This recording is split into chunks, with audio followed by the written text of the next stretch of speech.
I bought my first property in 2017. So I've been doing this for, 8 years now. I've got a portfolio of about 120-ish rental units, mostly single family, small multifamily. I don't do a lot of large scale multifamily.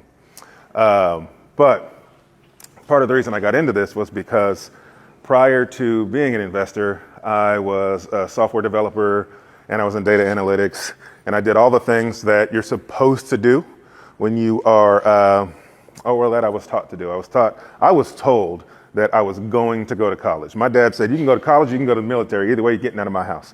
So I chose college, and I got good grades, got a technical degree so I can get a job that actually made money.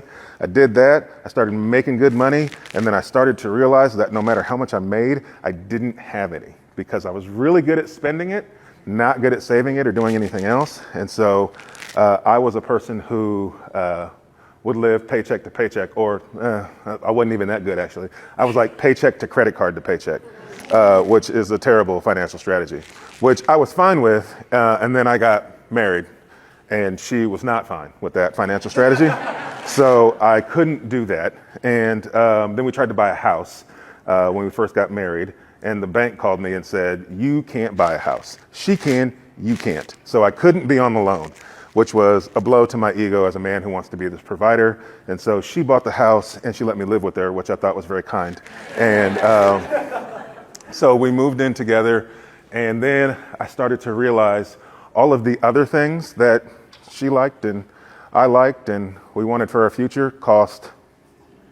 Yeah, I didn't have any. So I had to have this wake up call, this epiphany, and actually it was really a panic attack at 3 a.m. one morning after we were talking about our future and all the things we were going to do and places we were going to go and dream homes we were going to have. And I was like, I can't buy any of that. But I didn't tell her that. I was just like, yeah, it's a great idea. We're totally going to do that. And so I had a panic attack that next morning because I was like, she's going to figure out I can't buy all this stuff. She's going to leave me, and life's going to be terrible, which was not true, but that's how you felt. I don't know if any of you ever had a panic attack. I had a real life panic attack, and these were the thoughts going through my head. I Googled at 3 a.m, how do people make extra money? Because I was like, if I can make extra money, I can buy the things. And I started to see articles on BiggerPockets about real estate. And I just started to browse BiggerPockets. I'm looking in the forums, and I'm like, all these regular people figured out how to invest in real estate. I was like, well, why don't I just figure out how to do that? Because if everybody else has figured it out, they're no smarter than me.